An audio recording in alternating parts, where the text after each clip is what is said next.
the second episode of Francofille Knits, a creative podcast. My name is Devin. You can find me on Ravelry and Instagram as bdevin. You can also find a Ravelry group for the podcast. Just search for Francofille Knits. I've got show notes for every episode up there. We've also got a discussion thread open up for introductions, so come and say hi, and also an Ask Me Anything thread, so definitely come check us out. Let me know what you think. For any returning viewers, thank you, and for any new viewers, welcome. Let's see, so like I said last week, didn't have a ton of time for knitting this last week. Things got a little bit crazy. I think I spent most of the week at the sorority house. Things have been crazy. I can talk about that at the end. But yeah, unfortunately it meant I didn't have a ton of time for knitting. But before we get into what I did work on, may as well talk about what I'm wearing. So this is my Andrea shawl by Kristen Kapoor. I knit this back in 2011, I say.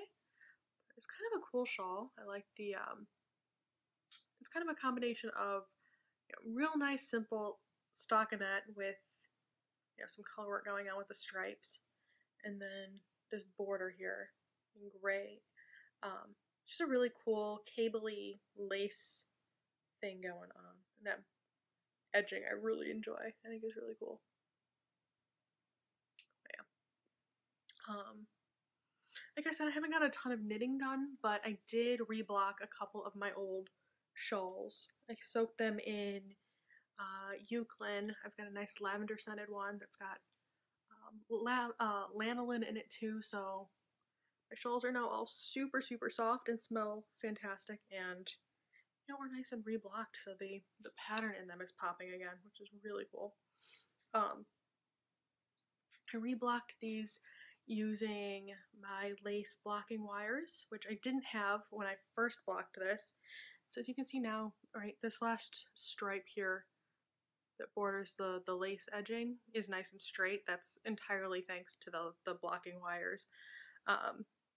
Before I reblocked it was all wavy because I just had pins, and so I would just pin the edge to kind of pull out that lace detail, and kind of messed up the stripes. So definitely a fan of blocking wires. But yeah.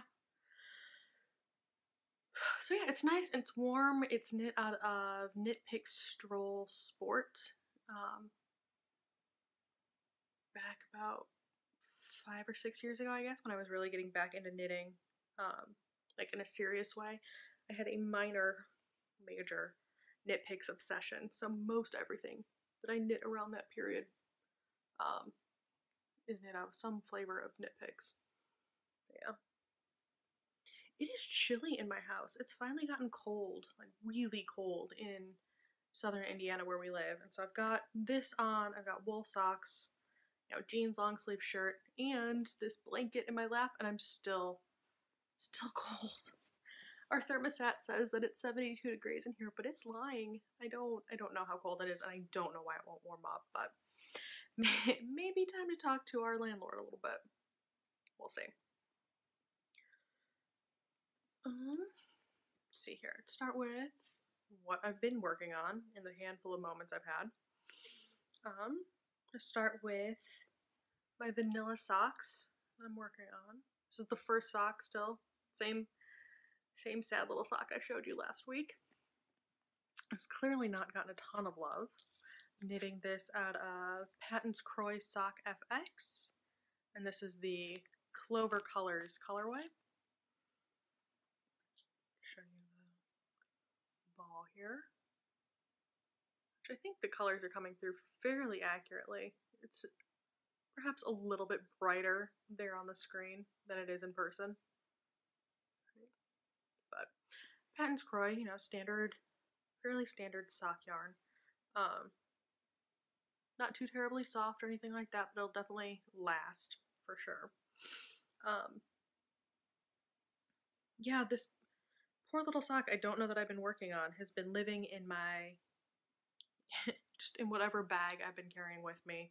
Brought it over to the sorority house hoping I'd have a minute to knit during all of the excitement of recruitment and everything.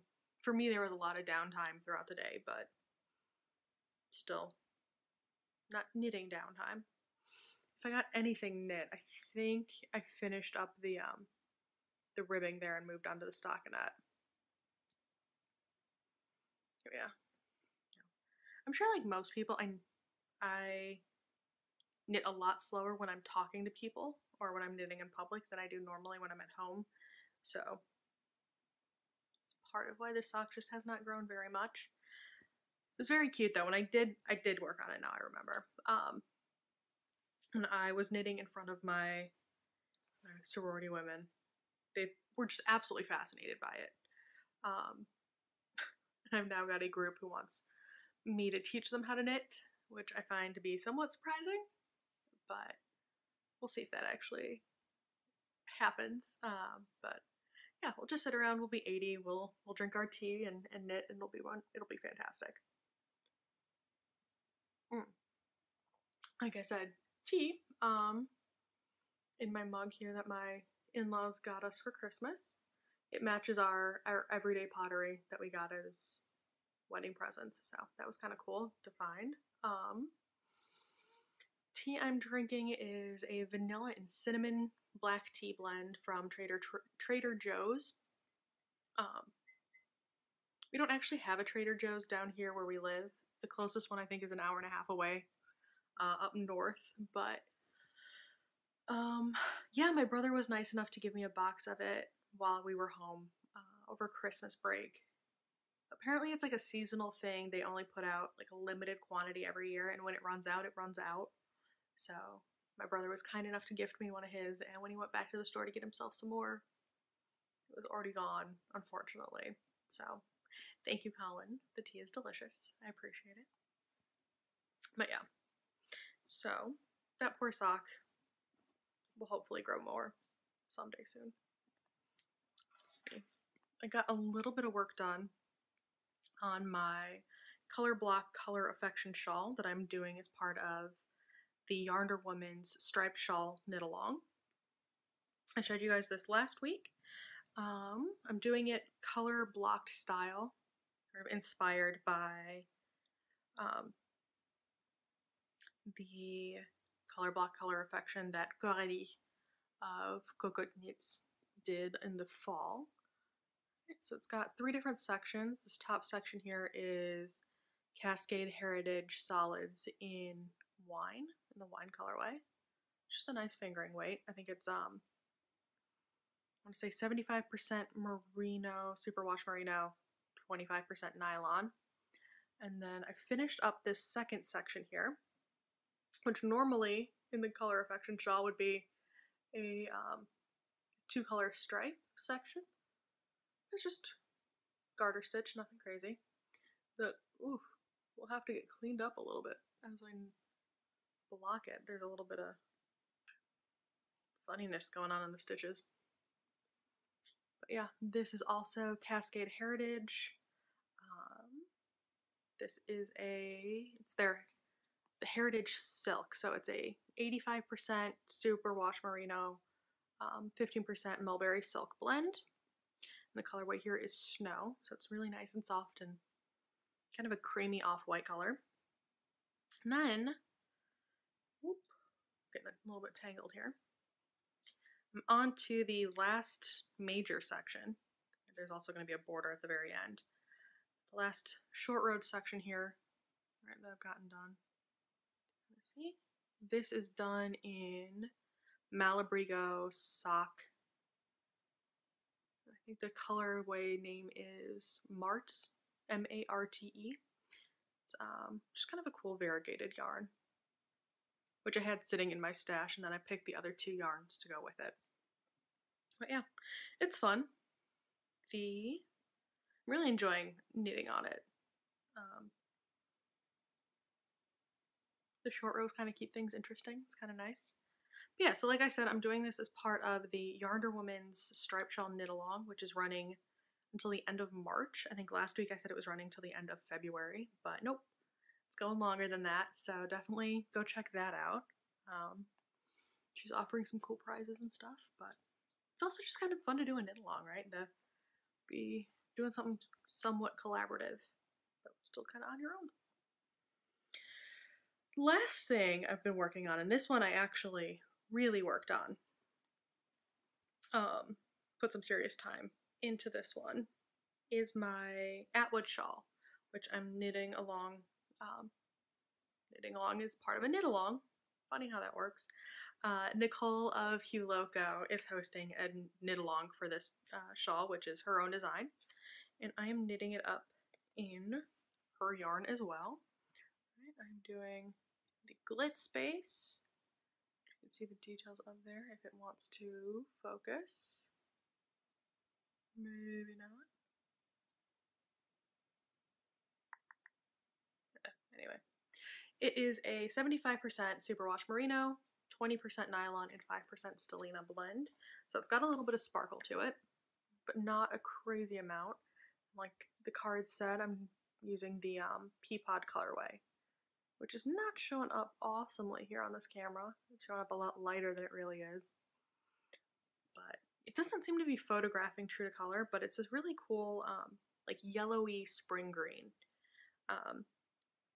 It's definitely tonal. There's some spots where it's a little bit darker and more vibrant, and other parts where it's almost white. So it's kind of cool. Yeah, so I've got 2 skeins of that are caked up now. And this one, you can see, is pretty much, I've put a good dent into it anyway. And I've actually gotten a fair deal accomplished in my minimal knitting time this week. So, let's see here. It's still not showing up quite true to form. You can see like the yarn's kind of nice. There's these cool dark, almost blue spots too in it. Cool. And it's just, the stellina is really, really subtle, which I really like. I am not a glittery person. I don't really do sparkle, but it's one of those things where I was kind of surprised when I actually ordered it, because like I said, I don't really do sparkle. I've never really been drawn to glittery yarns or yarns that had any sort of stellina in them. But in December, when she posted on Instagram that she was going to be doing this knit along, she also announced she was going to put together some kits for it, and I don't know, it just seemed like fun to actually do a knit along with the designer's own yarn, right? So, and I'm actually really glad that I did. I talked last week about what all was included in the kit. Really cute packaging, but the yarn's actually really nice to knit up too. Really, really pleased with that. And the glitter's not too in your face or anything like that. It's soft, and I can tell that it's really going to soften up a lot when I wash and block it too. I love working with soft yarns. I mean, who doesn't? But I think I knit really tightly or something, because I have a bad problem where like really soft yarns will break on me.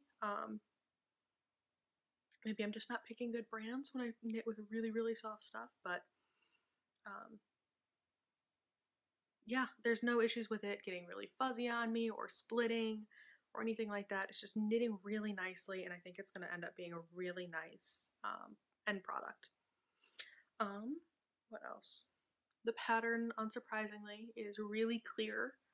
I think apparently I'm just going to talk about Hugh Loco in all of my podcasts. I think that's just going to be a trend. Talked about her project bag tutorial last time. And just like that, this pattern, really, really clear, really well written, and definitely doable. She's really good with patterns that are interesting for all levels of knitters, and are definitely accessible for, or I mean, I guess all skill levels, right? I mean, the sewing one too. It's interesting enough for advanced knitters. The end product is definitely something that's worth working towards. but it's also simple enough that like a beginner could totally do this.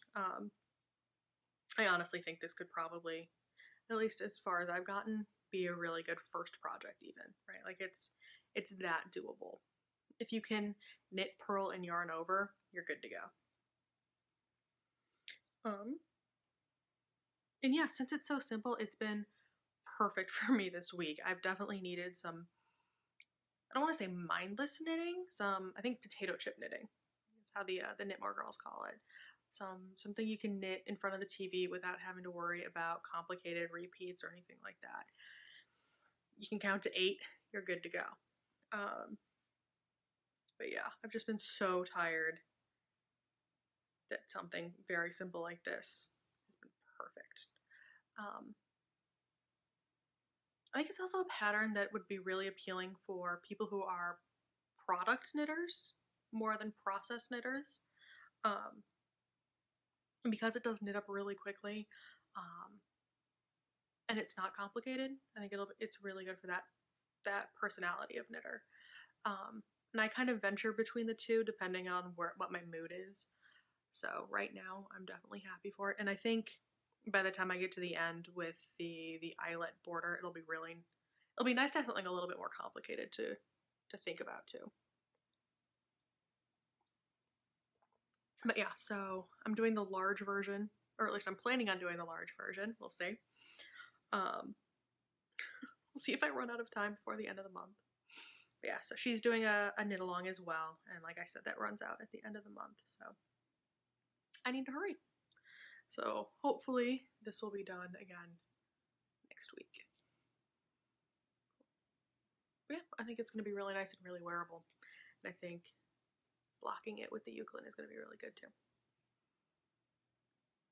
Yep, I'm using a couple of my own stitch markers on this one, and then that one too.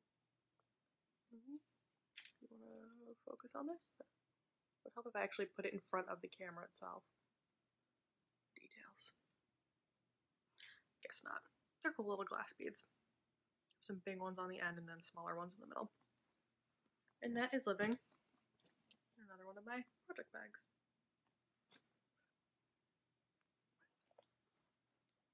But yeah, so that's basically everything I've worked on this week. Like I said, it hasn't been a ton. Because I've been living at the sorority house. When I'm not teaching or sleeping, I've been at the sorority house basically. So tired still. Recruitment is a 2-week affair, and the second weekend was just this last one, and Saturday I was at the sorority house from 6:30 in the morning until 11:30 at night. It was an incredibly long day. Sunday was another long day. I think I got to the sorority house. I slept in a little bit, got to the sorority house around 9. I think that's right, yeah. I was running a little bit late, so I got there at 9 and I left around 8. So another long one. Monday I had off and I basically just knit and vegetated. Like I just did not have energy to do anything. Got myself ready for teaching on Tuesday. Tuesday night after I taught, I was back at the sorority house for midnight. I was only there for about an hour though. Kind of sitting and talking with the president for most of that. And then last night I was over there. I was only planning on being there for about half an hour. We had our first ceremony for our new members. We brought in 70 new members. A big class. I think that was the size of my entire chapter when I was an undergrad, but big university, big sororities. Yeah, 70 new members. So I was there for like probably an hour and a half, helping them set up for the ceremony, and then I was there for like 2 hours. Oof. My poor husband, Jordan, is getting a little bit frustrated by the amount of time I've been devoting to sorority life this month, basically.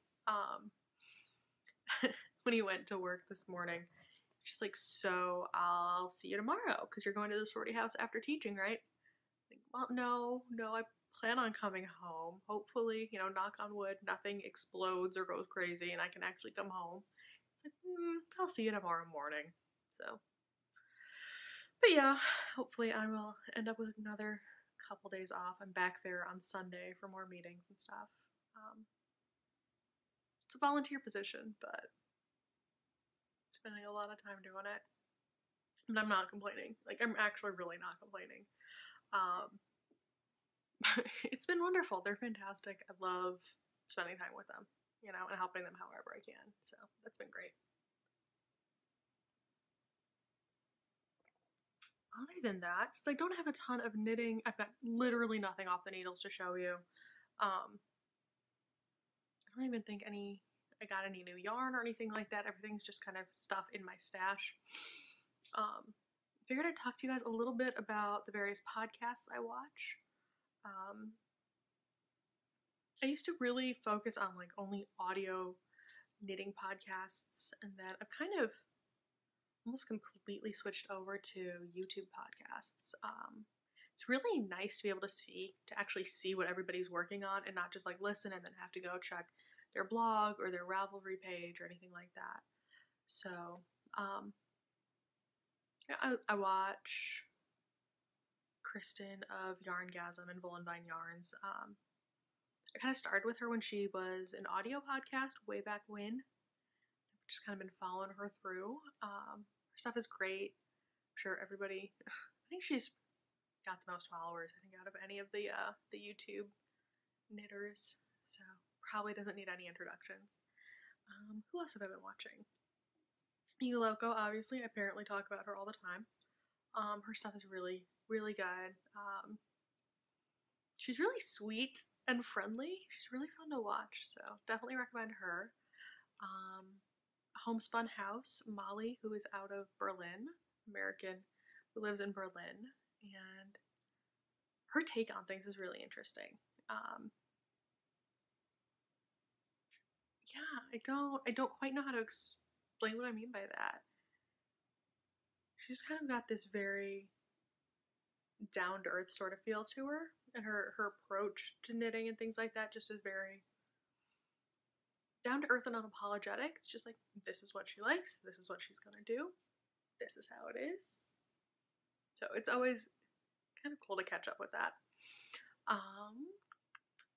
And then I also I've kind of gone deep back into Tiny Paper Foxes, which is this really cool podcast out of Brooklyn with Jenny and her husband Devin. Maybe that's why I'm drawn to it, another Devin out in the world.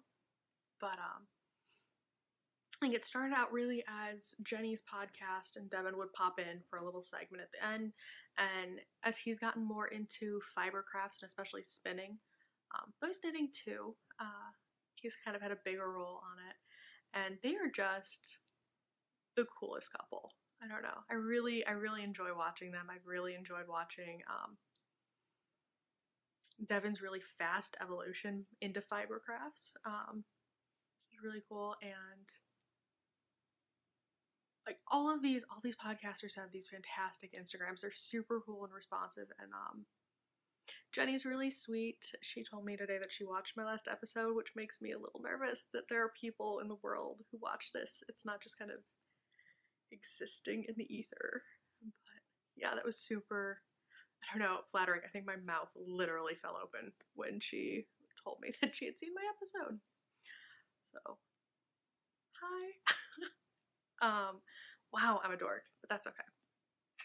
I get to be, right? I think that's it for the, oh no, and then there's also, obviously the Yarnder Woman, and Andrea Knits. Both of those are awesome. And the Wool Gathering. I haven't watched the Wool Gathering recently. I watched them before I left for break. We went on vacation up to Chicago and then to Colorado over Christmas. And it was such a strange thing. Like on the first episode of the Wool Gathering, which are these two women who live up in Canada, one of them mentioned that like her favorite yarn store that she's been to is in Downers Grove, Illinois, like super far away from where she's from, but I guess her sister lives nearby.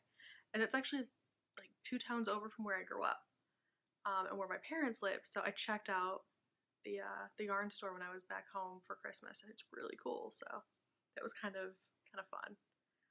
I actually got some yarn there that I'm gonna use for another shawl project once I get my current pile of shawls finished. But yeah. So that's the English language ones I've been watching recently. I've also been following for French language podcasts. The class I'm teaching this semester is primarily in English, actually. It's a translation French to English thing. So I don't end up speaking very much French. My students don't speak any French. It's not the point of the class. It's just really just translating everything into English. So